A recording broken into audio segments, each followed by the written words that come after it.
Hi, എല്ലാവർക്കും A2Z പുതിയൊരു job information വീഡിയോയിലേക്ക് ഒരിക്കൽ കൂടി സ്വാഗതം. ഇപ്പോൾ NMDC ലിമിറ്റഡിൽ പുതിയ റിക്രൂട്ട്മെൻറ്റ് നോട്ടിഫിക്കേഷൻ വന്നിരിക്കുകയാണ്. നവരത്ന പബ്ലിക് സെക്ടർ എൻ്റർപ്രൈസ് ആയ കേന്ദ്ര ഗവൺമെൻറ്റിന് കീഴിലുള്ള ഒരു പബ്ലിക് സെക്ടർ കമ്പനിയാണ് NMDC ലിമിറ്റഡ്. അപ്പോൾ നവരത്ന കമ്പനിയാണ്. നല്ല ശമ്പളത്തിൽ ഒരു ജോലി ആഗ്രഹിക്കുന്ന ആളുകൾക്ക് ഈ അവസരം ഉപയോഗപ്പെടുത്താൻ ജൂനിയർ ഓഫീസർ എന്ന് പറഞ്ഞ പോസ്റ്റിലേക്ക് വിവിധ എഞ്ചിനീയറിംഗ് ഡിഗ്രി അതുപോലെ ഡിപ്ലോമ ഉള്ളവർക്ക് അപ്ലൈ ചെയ്യാൻ പറ്റുന്ന പോസ്റ്റാണുള്ളത്.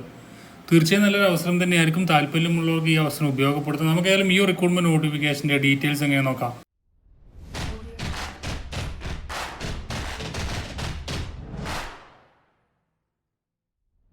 NMDC ലിമിറ്റഡ് ആണ്, ഒരു ഗവൺമെന്റ് ഇന്ത്യ എന്റർപ്രൈസ് ആയ NMDC ലിമിറ്റഡ് ആണ് പുതിയ റിക്രൂട്ട്മെന്റ് നോട്ടിഫിക്കേഷനുമായി അവരുടെ ഒഫീഷ്യൽ വെബ്സൈറ്റിൽ വിവിധ തസ്തികകളിലേക്ക് ഇപ്പോൾ അപേക്ഷ ക്ഷണിച്ചത്. അപ്പോൾ ഇതിലേക്ക് കേന്ദ്ര സർക്കാരിൻ്റെ പൊതുമേഖലാ സ്ഥാപനമായിട്ടുള്ള ഒരു നവരത്ന പബ്ലിക് സെക്ടർ കമ്പനിയാണ്. അപ്പോൾ മിനിസ്ട്രി ഓഫ് സ്റ്റീലിന് കീഴിലാണ് ഈ ഒരു കമ്പനി വരുന്നത്. അതിൽ ജൂനിയർ ഓഫീസർ എന്ന് പറഞ്ഞ വിവിധ ഡിസിപ്ലിനിലുള്ള ആളുകൾക്കാണ് ജൂനിയർ ഓഫീസർ ട്രെയിനി തസ്തികയിലേക്ക് അപേക്ഷ ക്ഷണിച്ചിരിക്കുന്നത്. ജൂനിയർ ഓഫീസർ സിവിൽ വിഭാഗത്തിലേക്ക് 7 വേക്കൻസി ഉണ്ട്.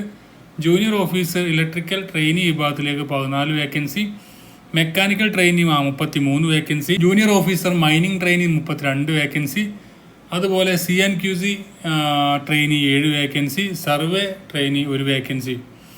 അങ്ങനെയാണ് വേക്കൻസികൾ വന്നിരിക്കുന്നത്. ഏകദേശം 94ഓളം വേക്കൻസിയിലേക്ക് ജൂനിയർ ഓഫീസർ ട്രെയിനി വിഭാഗത്തിലേക്കാണ് ഇപ്പോൾ അപേക്ഷ ക്ഷണിച്ചിരിക്കുന്നത്.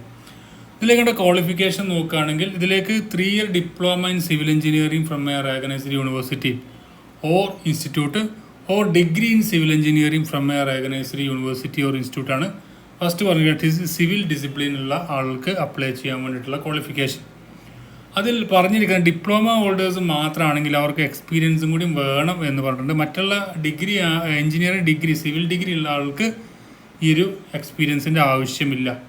പിന്നെ ഇലക്ട്രിക്കൽ ഡിസിപ്ലിൻ ആണെങ്കിൽ 3 year diploma in electrical engineering from A recognised university or degree in electrical or electrical and electronics engineering from A recognised university institute. അപ്പോൾ അതിലേക്കും പറഞ്ഞിരിക്കുന്നത് ഡിപ്ലോമ ഹോൾഡേഴ്സ് ആണെങ്കിൽ ഓരോ ഡിസിപ്ലിനിലുള്ള ആളുകൾക്കും അതത് ബന്ധപ്പെട്ട ഡിപ്ലോമ ആണെങ്കിൽ അവർക്ക് അതുമായി ബന്ധപ്പെട്ട എക്സ്പീരിയൻസ് വേണം. എന്നാൽ നിങ്ങൾ എഞ്ചിനീയറിംഗ് ഡിഗ്രി ഉള്ള ആളുകളാണെങ്കിൽ ഈ പറഞ്ഞിരിക്കുന്ന ഡിസിപ്ലിനിലെല്ലാം എഞ്ചിനീയറിംഗ് ഡിഗ്രിയാണ് നിങ്ങൾ എടുത്തിരിക്കുന്നത്, നിങ്ങൾക്ക് ഈ ഒരു എക്സ്പീരിയൻസിൻ്റെ ആവശ്യം വരുന്നില്ല. അവർക്ക് ജസ്റ്റ് ഇത് അപ്ലൈ ചെയ്താൽ മതി, വേറെ എക്സ്പീരിയൻസിൻ്റെ കാര്യങ്ങളൊന്നുമില്ല. ഏജ് ലിമിറ്റ് നോക്കുകയാണെങ്കിൽ 32 വയസ്സ് വരെയുള്ളവർക്കാണ് അപ്ലൈ ചെയ്യാൻ പറ്റുക. ഏജ് ലിമിറ്റിൻ്റെ റിലാക്സേഷൻ ലഭിക്കുന്നത് 5 വയസ്സ് SC/STക്കും OBCക്കും 3 വയസ്സിൻ്റെയും ഏജ് ഇളവുകളും ലഭിക്കുന്നതായിരിക്കും. അതുപോലെ ഡിപ്പാർട്ട്മെൻറ്റൽ കാൻഡിഡേറ്റ്സ് ആണെങ്കിൽ അവർക്ക് 15 വർഷത്തെ ഏജ് റിലാക്സേഷൻ ഉണ്ടായിരിക്കുന്നതാണ്. സ്റ്റൈപ്പൻഡ് നോക്കുകയാണെങ്കിൽ ജൂനിയർ ഓഫീസർ എന്ന് പറയുന്ന തസ്തികയാണ്. അതിലേക്ക് ഡിഗ്രി ഹോൾഡേഴ്സിന് ഒരു വർഷത്തേക്ക് 37,000 രൂപ ലഭിക്കുന്നതാണ്. അതുപോലെ തന്നെ ഡിപ്ലോമ ഹോൾഡേഴ്സ് ആണെങ്കിൽ 18 മാസമാണ്, അതിലേക്ക് 37,000 വെച്ച് കിട്ടും. അതുപോലെ റിമൈനിങ് ഫസ്റ്റ് 12 മന്താണ് ഇവർക്ക് 37,000, ബാക്കി 6 മാസം വരുന്നത് 38,000 വെച്ചായിരിക്കും. ഇനി നിങ്ങൾ ട്രെയിനിങ് കഴിഞ്ഞ് കഴിഞ്ഞാൽ നിങ്ങൾക്ക് ലഭിക്കുന്ന ശമ്പളം 37,000 മുതൽ 1,30,000 വരെ ആയിരിക്കും ശമ്പളം ലഭിക്കാം. അപ്പോൾ നിങ്ങൾക്ക് ഈ ഒരു തസ്തികയിലേക്ക് അപേക്ഷിച്ച് ലഭിച്ചു കഴിഞ്ഞാൽ 1 വർഷത്തെ ട്രെയിനിങ് ആയിരിക്കും ഡിഗ്രി ഹോൾഡേഴ്സിന്. അതുപോലെ ഡിപ്ലോമ ഹോൾഡേഴ്സിനാണെങ്കിൽ 1 വർഷവും 6 മാസവും മൊത്തം 18 മാസമായിരിക്കും അവർക്ക് ട്രെയിനിങ് ഉണ്ടായിരിക്കാം. ആ ട്രെയിനിങ് സമയത്ത് ഡിഗ്രി ഹോൾഡേഴ്സിന് 37,000 രൂപ മന്ത്ലി ലഭിക്കും. ഡിപ്ലോമ ഹോൾഡേഴ്സിന് 37,000 രൂപ മന്ത്ലി ഫസ്റ്റ് വർഷം 37,000 രൂപയും രണ്ടാമത്തെ 6 മാസത്തിലേക്ക് 38,000 വെച്ചും കിട്ടും. പിന്നെ അവർക്ക് ഈ ഒരു ട്രെയിനിങ് കഴിഞ്ഞ് കഴിഞ്ഞാൽ അവർക്ക് സ്ഥിര ജോലിക്ക് ആയി കഴിഞ്ഞാൽ 37,000 to 1,30,000 വരെയാണ് ശമ്പള സ്കെയിൽ പറയുന്നത്. അപ്പോൾ അതിൻ്റെ നിങ്ങൾ പെർഫോമൻസിൻ്റെ അടിസ്ഥാനത്തിലായിരിക്കും അതിൻ്റെ ശമ്പളം കൂടി തരുന്നത്. ഇനി ഇതിൻ്റെ പോസ്റ്റ് റിസർവേഷൻ നോക്കുകയാണെങ്കിൽ സിവിൽ ഡിപ്പാർട്ട്മെൻറ്റിലേക്ക് സിവിൽ ഡിസിപ്ലിൻ ആണെങ്കിൽ മൊത്തം 7 വേക്കൻസിയാണ് പറഞ്ഞത്. അതിലേക്ക് ഓരോ വേക്കൻസി SC ST OBC EWSന് ഓരോ വേക്കൻസിയും ജനറൽ വിഭാഗത്തിന് 3 വേക്കൻസിയാണ്.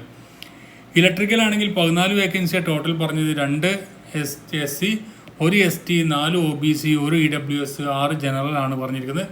മെക്കാനിക്കൽ ആണെങ്കിൽ 33 വേക്കൻസി ടോട്ടൽ, അതിൽ 5 SC, 2 ST, OBC 9, EWS 3, general 14 vacancy. Mining 32 വേക്കൻസിയാണ് ടോട്ടൽ ഉള്ളത്. 5 SC, 3 ST, അതുപോലെ OBC ആണെങ്കിൽ 9, EWS 3, ജനറൽ ആണെങ്കിൽ 12 vacancy.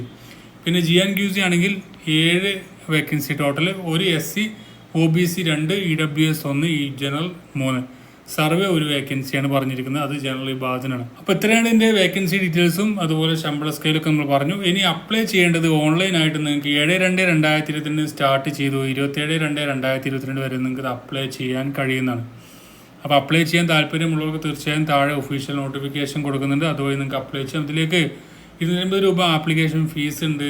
SC ST PWD ex serviceman കാൻഡിഡേറ്റ്സിനൊന്നും ആപ്ലിക്കേഷൻ ഫീസ് അടയ്ക്കേണ്ടതില്ല എന്നും കൂടി ഓർത്തിരിക്കുക. ആപ്ലിക്കേഷൻ ഫോം ഫീസ് നിങ്ങൾക്ക് ഓൺലൈനായിട്ട് നിങ്ങൾക്ക് UPI ക്രെഡിറ്റ് കാർഡോ ഡെബിറ്റ് കാർഡൊക്കെ ഉപയോഗിച്ച് നിങ്ങൾക്ക് നെറ്റ് ബാങ്കൊക്കെ ഉപയോഗിച്ച് അടക്കാവുന്നതാണ്.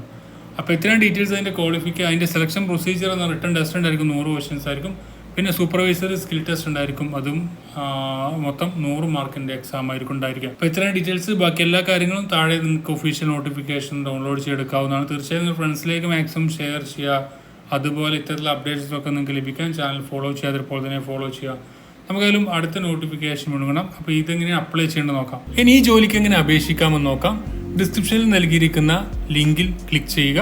അതിനുശേഷം നിങ്ങൾക്ക് വരുന്ന പേജിൽ അതിൻ്റെ vacancy details, qualification, age limit, salary, അതുപോലെ ആപ്ലിക്കേഷൻ ഫീസ് ഉണ്ടെങ്കിൽ അതെല്ലാം വായിച്ച് മനസ്സിലാക്കിയതിന് ശേഷം താഴേക്ക് സ്ക്രോൾ ചെയ്ത് കഴിഞ്ഞാൽ നിങ്ങൾക്ക് ഇത്തരത്തിലുള്ള ഒഫീഷ്യൽ നോട്ടിഫിക്കേഷനും അതുപോലെ അപ്ലൈ ചെയ്യാനും ലിങ്കും അതുപോലെ ഒഫീഷ്യൽ വെബ്സൈറ്റിൻ്റെ ലിങ്കും ലഭിക്കുന്നതാണ്.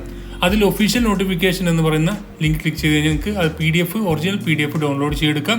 അതുപോലെ അപ്ലൈ നോ എന്ന് പറയുന്ന ഭാഗത്ത് ക്ലിക്ക് ചെയ്ത് കഴിഞ്ഞാൽ നിങ്ങൾക്ക് ഈ ഒരു തസ്തികയിലേക്ക് ഓൺലൈനായിട്ട് അപ്ലൈ ചെയ്യേണ്ട ഓൺലൈനായിട്ടും തപാൽ മുഖേന അപേക്ഷിക്കേണ്ടതിൻ്റെ ആപ്ലിക്കേഷൻ ഫോമും ലഭിക്കുന്നതാണ്. അത് ഫില്ല് ചെയ്ത് അയക്കുകയാണ് വേണ്ടത്. അപ്പോൾ തൊഴിലന്വേഷിക്കുന്ന നിങ്ങളുടെ ഫ്രണ്ട്സിലേക്ക് മാക്സിമം ഷെയർ ചെയ്ത് കൊടുക്കുക.